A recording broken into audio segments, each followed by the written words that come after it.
After cleaning things up, I brought Kevin down to the kitchen and sat him on a stool at the breakfast bar. "How would you like chocolate chip pancakes for breakfast?" I asked. "Oh, that sounds good. Mom never makes pancakes. She says she can't do it without burning them." "Well, I'm an expert pancake flipper. I've never burnt one in my life. Plus, I have a new gluten-free pancake recipe that is supposed to be delicious. So what do you say?" "Yes, please. You have to help though." "Okay, what do I have to do?" Making pancakes from scratch really isn't that much work, especially when it's only for two, but I wanted to get Kevin involved, so I said, "I'll get the ingredients together, but you have to help with the measuring and stirring." "Sounds easy enough." "It should be," I said. I went into the pantry and got together the supplies we needed. The recipe is a secret, so I'm not sharing it. But it's basically my mom's using gluten-free flour. I got a mixing bowl and the measuring cups and spoons and put them all in front of Kevin. Then, I went and got 2 aprons from the pantry, nothing fancy or feminine, just what you'd expect to see a cook wearing who was serious about her business. I put one on myself, then I went around and put the second on Kevin. I gave Kevin instructions about how much to measure, how to stir it together, and when it was done, I could see the apron had been a good idea. Kevin was a mess. "How'd you manage to get so much flour on you?" I asked. "Lucky, I guess," he answered smiling. "I better get you cleaned up before you spread the flour all over the house.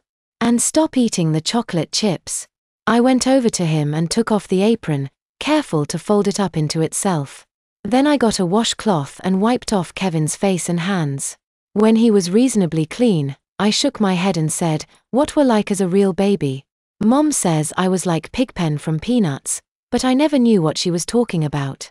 "We'll have to do something about that," I said. I decided to check Netflix after breakfast for Peanuts cartoons. I got some syrup out of the fridge and put it in a little saucepan to warm it up, and then I began making the pancakes. I am an excellent cook and I have never burned a pancake, and this time was no different. In no time, I had 2 nice size stacks of golden brown chocolate chip pancakes. "I'm not cleaning you up again," I told Kevin, "at least not so soon. Sit still a second." I went back into the pantry and into the supplies that had been delivered that morning. I walked behind Kevin and slipped a brand new, baby blue bib around his neck. It had a plain blue terry cloth front and a vinyl back. It was the least babyish bib that the drugstore carried. I think it was actually meant for elderly people. "What's this?" "I don't need this," he whimpered. "I think you do," I said, "and I'm in charge, so you're going to wear it. So don't be such a baby about it." He snorted at that and said, "Fine." Kevin has a fine sense of irony for an almost high school freshman. I poured the syrup into a little pitcher and set it on the counter and brought over the pancakes. Kevin poured way more syrup on his than he needed, making it very sloppy. Kevin was having trouble feeding himself, so I took my fork and knife and cut into Kevin's stack. I mopped up some more syrup and brought my fork towards Kevin's mouth. "Open wide," I said, smiling. He smiled back at me and then shut his mouth and crossed his arms, shaking his head. "No," I said and popped the fork into my mouth. Yummy. Too bad Kevin doesn't want any." I cut into it again and brought it back to his mouth. This time, he opened up and let me put the pancake in his mouth. There was so much syrup on it that it dripped down his chin and onto his bib. I kept doing this until Kevin's stack was about half finished. I cut the rest into little pieces for him and said, "Can you take it from here?" He nodded, so I started working on my own.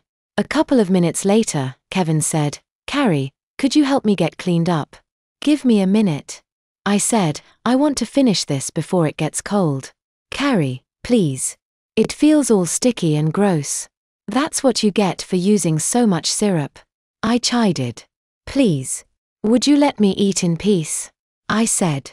"Come on, now you're just being mean." "Fine." I put down my fork and got some wipes.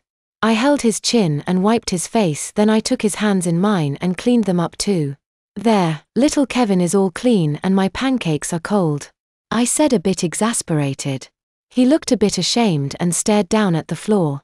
"I'm sorry," he said, and I could tell that he meant it. "It's okay, pal. I said with a sigh, and I reached over and stroked his hair. My hand came away sticky. Yuck. How'd you get syrup in your hair?